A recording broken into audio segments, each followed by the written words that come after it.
ពេលខ្លះកូនលួចចេញទៅដើរលេងកំសាន្តខាងក្រៅផ្ទះម៉ែអង្គុយចាំមើលផ្លូវរហូតដល់កូនត្រឡប់មកវិញកូនមិនបានដេកម៉ែក៏សម្រានមិនលក់ដែរឯកូនវិញពេលធ្វើខុសចំពោះម៉ែតើមានដែលសុំខមាទោសចំពោះម៉ែដែរឬទេ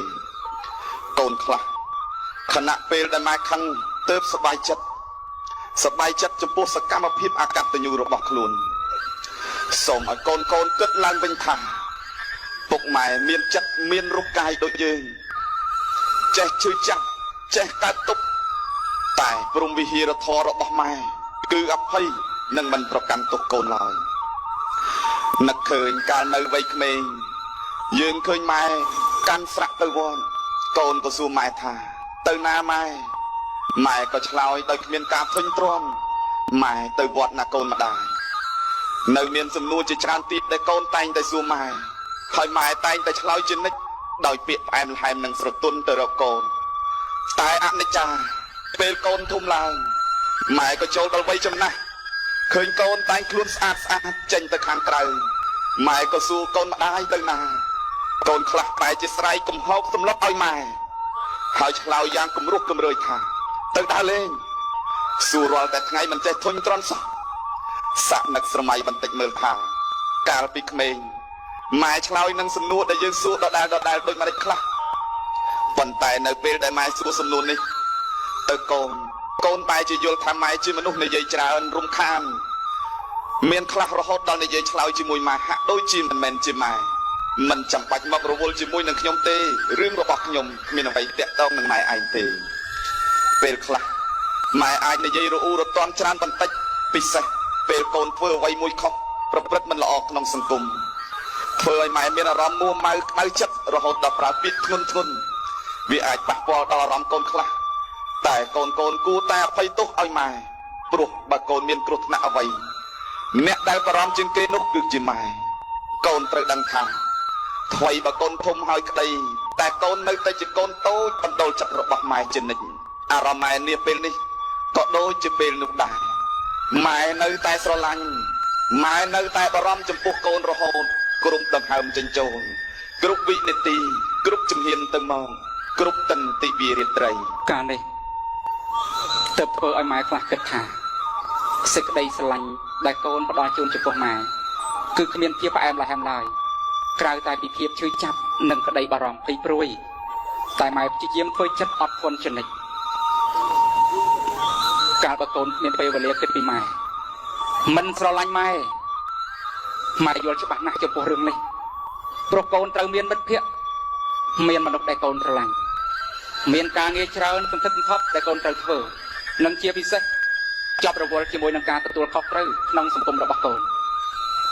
ឆ្លក់វង្វេងតែជាមួយនឹងរបស់ថ្មីទំនើបដែលកូនស្រឡាញ់រហូតដល់ពេលខ្លះម៉ែមានអារម្មណ៍ថាឯកោហើយចាត់ទុកខ្លួនឯងថាត្រឹមតែជារបស់គ្មានប្រយោជន៍ដែលកូនបោះបង់ចោលនៅពេលដល់ថ្ងៃបុណ្យសំខាន់ដូចជាថ្ងៃខួបកំណើតកូនចាប់អារម្មណ៍យកចិត្តទុកដាក់តែជាមួយមិត្តភក្តិរហូតដល់ភ្លេចគិតពីពុកម៉ែជំនួសឲ្យការសាកសួរពុកម៉ែត្រូវការពិសាអ្វីពុកម៉ែត្រូវការអ្វីកូនបែរជាសួរមិត្តភក្តិទៅវិញមិត្តភក្តិត្រូវការអ្វីចង់ហូបអ្វីពេលដឹងហើយក៏ស្វះស្វែងរកឲ្យមិត្តភក្តិឲ្យតតែបានថ្ងៃកំណើតកើតជប់លៀងច្រៀងសប្បាយ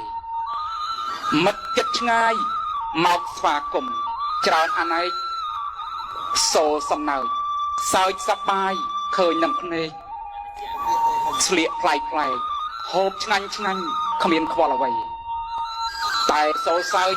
អាចសូរយំរំដំចិត្តមនុស្សម្នាក់ពិតដែលនៅចិត្តយើងរាល់ថ្ងៃមនុស្សម្នាក់នោះដែលរងកម្មស្ទើរខ្សិនខ្សៃតែចុងក្រោយបានត្រឹមយំហូរនេត្រាអោថ្ងៃនោះនិងថ្ងៃនេះខុសគ្នាណាស់ថ្ងៃនោះច្បាស់ម៉ែត្រូវខ្សែខ្សិនមរណាតែថ្ងៃនេះកូនតបបាយសើចហឺហាអោអនិច្ចានេះឬមនុស្សក្នុងលោកីពេលពោពោះរស់ដូចប្រែតសោយផលកម្មពេលប្រសូតដូចសត្វនរកក្នុងអវជ័យពេលកូនធំចិញ្ចឹមកូន ដោយខ្ញុំដាច់ថ្លៃពេលដឹងក្តីអាចរស់បានច្រានម៉ែចោលតើហេតុអ្វីនាំគ្នាហៅថ្ងៃកំណើតគួរហៅថាថ្ងៃឲ្យកំណើតទើបត្រឹមត្រូវពាក្យជូនពរគួរតែកែជូនម៉ែទៅឲ្យម៉ែនៅ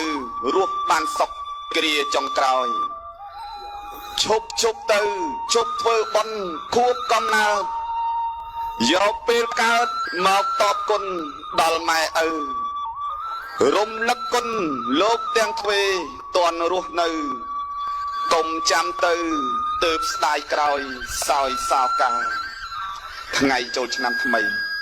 ឬថ្ងៃបុណ្យសំខាន់ជាច្រើនទៀតក្នុងចិត្តរបស់កូនមានពេលគិតគូរចំពោះមនុស្សជាច្រើន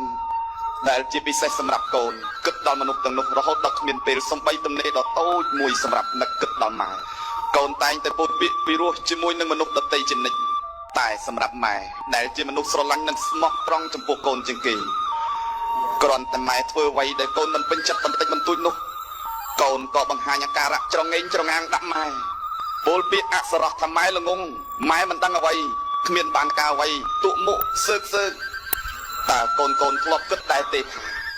ម៉ែជឿចាស់ប៉ុណ្ណានៅពេលឃើញកូនសម្លាញ់ធ្វើដូច្នោះដាក់ខ្លួនពេលខ្លះម៉ែអាចទៅពួនសំងំយំតែម្នាក់ឯងអន់ចិត្តខ្លះតូចចិត្តខ្លះព្រោះកូនមិនស្រឡាញ់ម៉ែដូចតែម៉ែស្រឡាញ់កូនតែទីបំផុតម៉ែក៏នៅតែភ័យទោសចំពោះកូនដដែលហាក់ដូចជាគ្មានរឿងអ្វីកើតឡើងអីចឹងឯងចូលកូនទាំងអស់គ្នាចងចាំក្នុងបេះដូងរបស់ម៉ែគឺមានតែរូបកូនម្នាក់ប៉ុណ្ណោះថ្ងៃណាកូនមានវិបត្តិអ្វី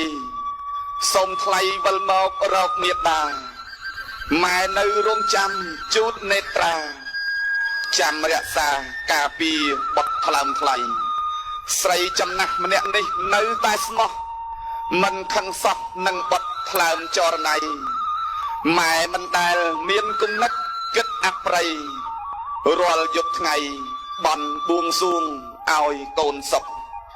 កូនអើយកូនម្ដាយថ្លៃបរិសុទ្ធកូនបន្ទល់ចិត្តនៃមេត្តាបើកូនមានទុកពុំសុខសុខាវិលរកមេត្តាណាកូនកល្យានរូបម៉ែរងចាំជួយថ្លើមថ្លៃទោះកូនអប្រ័យជួសាមានចិត្តម៉ែអភ័យឲ្យកូនគ្រប់យ៉ាងអ្វីម៉ែចង់បានគឺកូនបានសុខតាំងពីតូច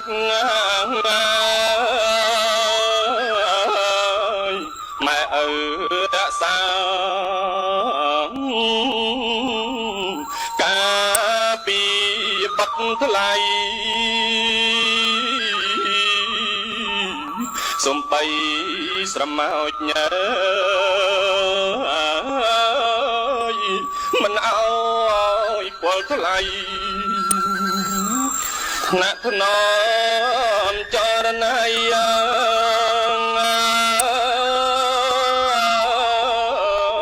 ដោយក្តីស្នេហា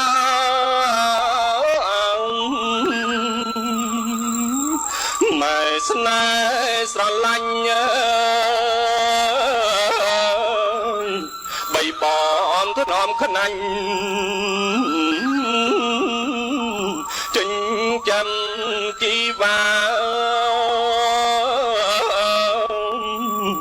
ម្ដាយមិនហ៊ានឆ្ងាយ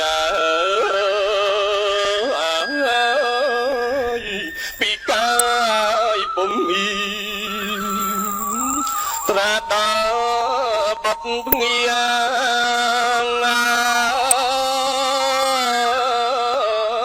មុំចូលរៀនបាន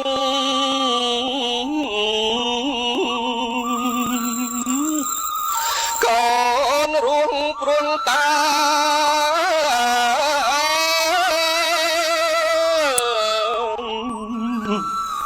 ទឹកដល់អ្នកមក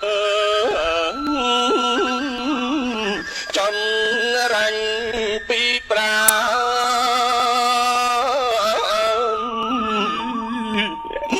ម៉ែប្រឹងគ្មៀតខ្មៃផ្ដល់កូនសិក្សា លំបាកនឿយហត់ណាស់ជូចត់ខ្លោចតើឲ្យតែបាត់ពងា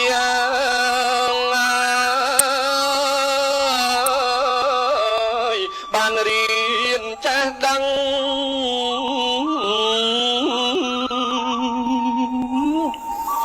ម៉ែសុខចិត្តអត់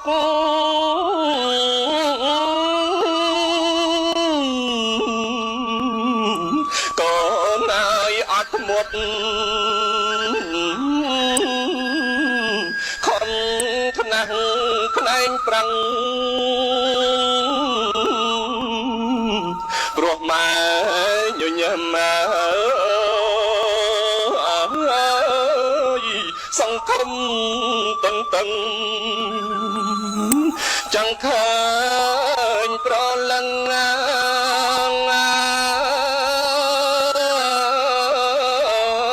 ពងខ្ពស់ថ្លៃថ្លា